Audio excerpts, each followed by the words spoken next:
So hello everyone, দেখতে পাচ্ছ আমরা বেরিয়ে পড়েছি নৈহাটি যাওয়ার উদ্দেশ্যে। তো এখন বাজে ভোর 5:45, আমরা 6:10-এ ট্রেন ধরবো, তাই চলে যাচ্ছি আমাদের মাদ্রাস স্টেশনের উদ্দেশ্যে। তো চলো দেখতে থাকো। আর দেখো কি কুয়াশা, কিছুই দেখা যায় না, পুরোই অন্ধকার হয়ে আছে। তো ফাইনালি চলে এলাম স্টেশনের কাছে। আর দেখো স্টেশনটা আমাদের মাদ্রাস স্টেশন। তো আমি এর আগে কখনো যাইনি, ফার্স্ট টাইম এই মাদ্রাস স্টেশনে গেছি। তো দেখো কি মানে খুব সুন্দর লাগছে, ভিউটা খুব সুন্দর লাগছে। আমি একটু রং ঢংও করে নিলাম তার মাঝখানে। তো উঠে গেলাম ট্রেনে। তো ট্রেনে যা ভিড় হয়েছে, 6:10-এর ট্রেনে যা ভিড় হয়েছে, ভাই রে ভাই।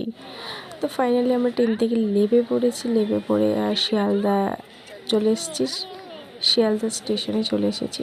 এখানেই বসে বসে ওখানে বসে বসে ভাবছিলাম যে কখন যাব ট্রেনে উঠবো। তো ফাইনালি আমরা ট্রেনে উঠে গেছি। দেখো নৈহাটি ট্রেনে উঠে গেছি, নৈহাটি নেমে গেছি। মাঝখানে আমাদের স্টেশনে ওখানে ট্রেনটার কিছু গন্ডগোল হয়েছিল, যার জন্য আমরা ট্রেন থেকে নেমেছি, অনেক কষ্ট করে নেমেছি। তো নেমে গিয়ে ওখানে কিছুক্ষণ দাঁড়িয়েছিলাম।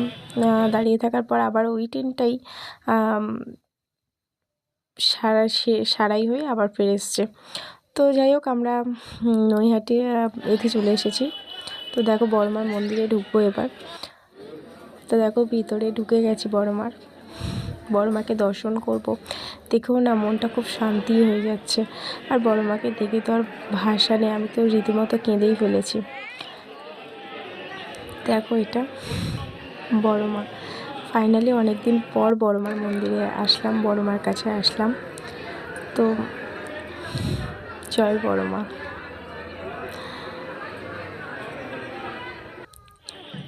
তো দেখো বড়মার মন্দির থেকে বেরিয়ে আমরা যাচ্ছি, ওখানে গঙ্গা আছে, গঙ্গা দেখবো, ভেসেলে করে ওপারে যাব। তো তার জন্য ভেসেলের টিকিট কাটা হয়ে গেছে, তো ওখানে যাচ্ছি, ওপারে যাব। তোমরা দেখতে থাকো। তো দেখো ভেসেলে ফাইনালি উঠে গেছি। আর দেখো আমাদের গঙ্গাটা কি দারুণ লাগছে, গঙ্গাটা তোমরা দেখো। তো গঙ্গার মতো পবিত্র কোনো কিছুই আর নেই। তো আমার বড় এখানে একটু রং ঢং করে নিল, আমরাও একটু রং ঢং করে নিলাম। তো আমার বর কোনোদিন ক্যামেরার সামনে আসতে যায় না, তো ফাইনালি সেদিনকে এলো। তো দেখো পিছনের ভিউটা, ওটাও একটা ভ্যাসাল যাচ্ছে। তো দেখো আমরা ভ্যাসাল থেকে এসে গেছি ব্যান্ডেলে এসে দেখো ভিতরটা কত সুন্দর লাগছে। গির্জায় এসেছি আমরা। তো দেখো গির্জাটা তো মানে খুব সুন্দর লাগছে, ভিতরে আরও সুন্দর লাগছিল। বাট ভিতরে ফোন অ্যালাউ ছিল না, তার জন্য আমরা ভিডিওটা পুরো করতে পারিনি, ভিতরে আমরা ভিডিওটা বানাতে পারিনি। তো দেখো এটা বাইরের পোর্শনটা, আমরা বাইরে বেরিয়ে পড়েছি। আর এই দেখো ভিতরে ঢুকছি। ভিতরে অল্প কিছুটা একটু মানে ভিডিও করেছিলাম, বাট তারপরে আর করতে পারিনি। তো যাই হোক, ভিডিওটা এই পর্যন্ত। ভালো লাগলে লাইক কমেন্ট শেয়ার করে দেবে।